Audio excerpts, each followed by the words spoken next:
Est-il permis de tailler sa barbe dans l'école malikite? Je vais vous montrer que c'est pas simplement l'école malikite, mais c'est même des compagnons qui l'ont fait, radiallahu anhum, et des sommités parmi les salaf salih. Le problème, c'est que beaucoup n'ont rien compris à la vidéo. Rachid El-Jay, il n'a pas rasé sa barbe, il a taillé sa barbe. Moi, je vous parle de l'avis de l'école Malik qui parle de l'autorisation de tailler sa barbe. Vous arrivez à nous écrire, vas-y, prouve la preuve que c'est on a le droit de raser. Vous savez pas différencier raser et tailler? Raser, il n'y a plus de poils. Tailler, il reste une barbe. Sauf que la taille, elle est diminuée.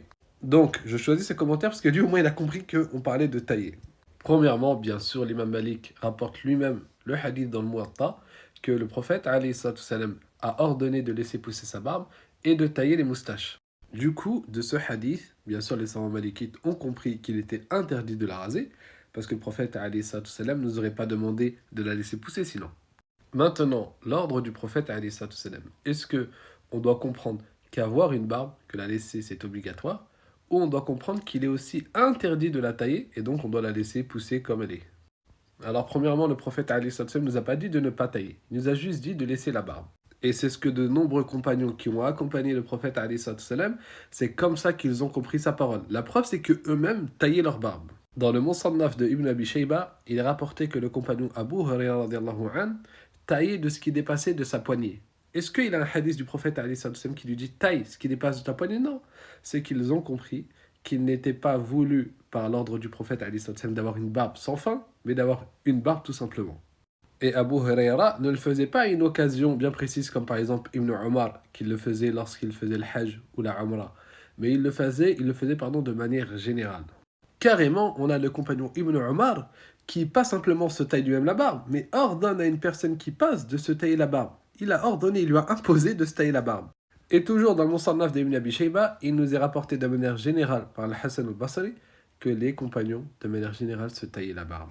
Et d'ailleurs, il est rapporté du grand tabi'in, un des plus grands, qui est né en 47 de l'Hégire, Ibrahim al-Nakha'i, qui disait qu'il n'y avait aucun mal à prendre de sa barbe tant que cela ne faisait pas une ressemblance aux gens du polythéisme.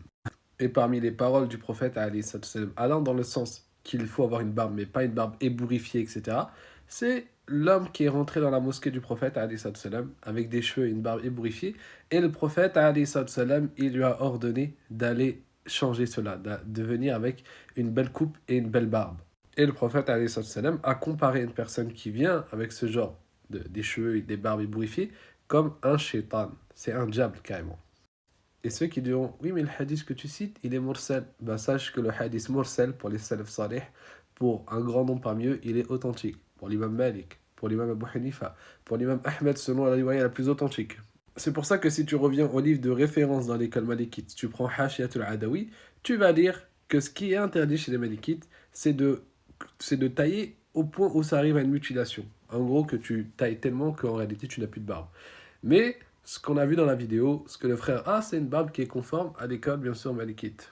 Donc, je résume, raser sa barbe est interdit pour l'école malikite, pour l'école de l'imam Abu Hanifa, pour l'école de l'imam Ahmed, et c'est makruh déconseillé pour l'école de l'imam Shafi'i. Il ne faut pas croire que les Shafi'ites inventent des choses ou quoi.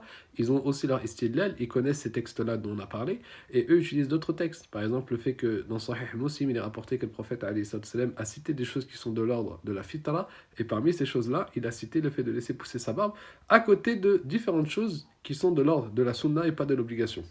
Ou le hadith qui est apporté par l'imam al-Bukhari, par Muslim, par At-Tirmidhi et d'autres, où le prophète salam, avait ordonné aux gens de teindre leurs cheveux pour se différencier des associateurs.